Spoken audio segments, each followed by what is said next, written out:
16 मार्च 1931 एक submarine Antarctica के north pole को एक्सप्लोर करने निकलती है। इस सबमरीन में बैठे थे उस वक्त के मशहूर एक्सप्लोरर सर ह्यूबर्ट विल्किंस और इनके कुछ एक्सपर्ट साथी। ये सबमरीन चूंकि वर्ल्ड वार 1 की एक रिटायर्ड सबमरीन थी, इसीलिए इसमें कुछ न्यू मॉडिफिकेशंस की जाती हैं। सारी तैयारियां कंप्लीट होने के बाद ये सबमरीन अपना सफर शुरू करती है। शुरू में सब कुछ नॉर्मल होता है, लेकिन जैसे ही ये सबमरीन अंटार्कटिका की बर्फ के नीचे डाइव करने लगती है तो सबमरीन पर जोर लगना बंद हो जाता है। फिर जब डाइवर को भेजकर चेक किया जाता है तो पता चलता है कि सबमरीन का रूडर जो सबमरीन को पुश करता है वो सबमरीन से उतरकर कहीं गिर चुका है। ये सुनते ही सबके पांव तले जमीन निकल जाती है। इसके अलावा शदीद सर्दी की वजह से सबमरीन के कुछ पार्ट्स भी फ्रीज होने लगते हैं। फिर जब पानी सर से निकल जाता है तो सर ह्यूबर्ट विल्किंस ऐलान करते हैं कि हम ये ट्रिप खत्म कर रहे हैं। Our Arctic trip is over. लेकिन फिर इसके बाद सर ह्यूबर्ट विल्किंस और इनके साथियों का क्या हुआ और इस सबमरीन का क्या बना, आइए जानते हैं आज की इस वीडियो में।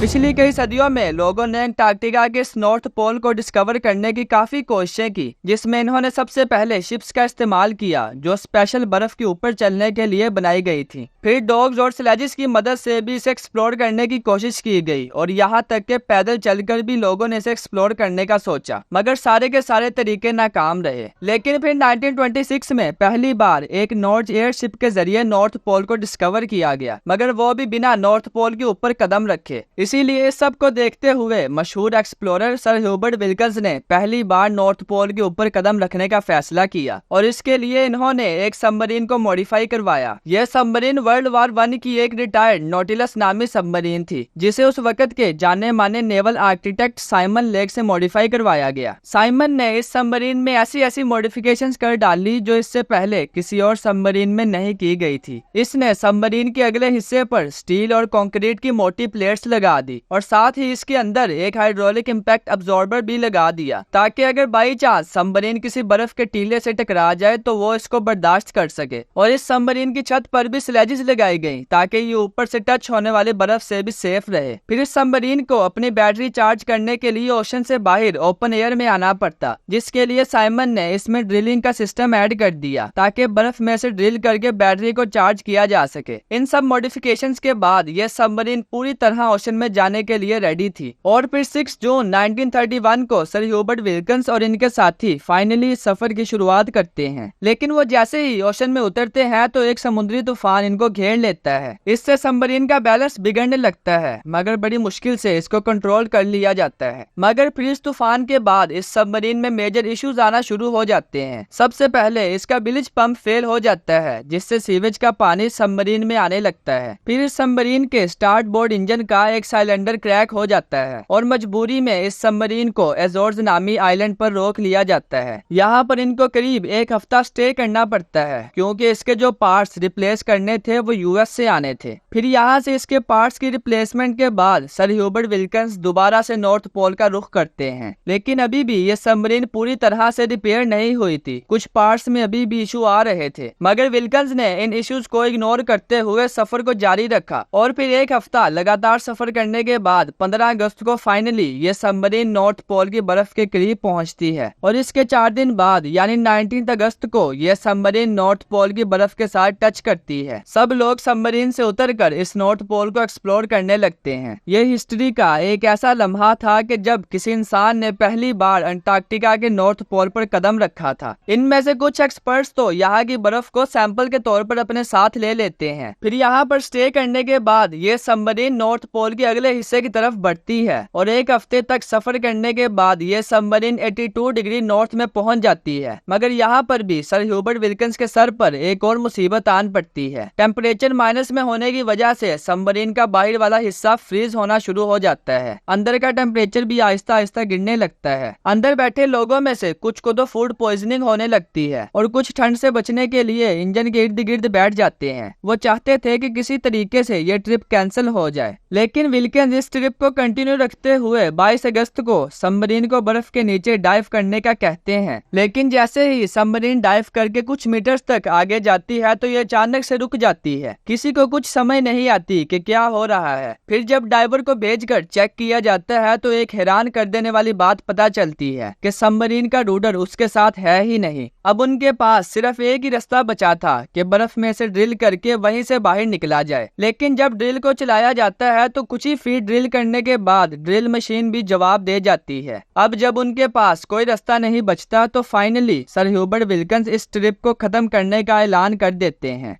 Our Arctic trip is over. और इस तरह विल्किंस तारीख का इकलौता ऐसा शख्स बन जाता है जिसने नॉर्थ पोल को इतना डीपली एक्सप्लोर किया। ये सबमरीन आज भी नॉर्वे में ओशन की गहराइयों में पड़ी हुई है और 70 साल की उम्र में सर ह्यूबर्ट विल्किंस के मरने के बाद उनकी एशिज को नॉर्थ पोल के ऊपर बिखेर दिया जाता है। उम्मीद करता हूँ ये वीडियो भी आपको इंटरेस्टिंग लगी होगी। मिलते हैं एक और शानदार वीडियो में।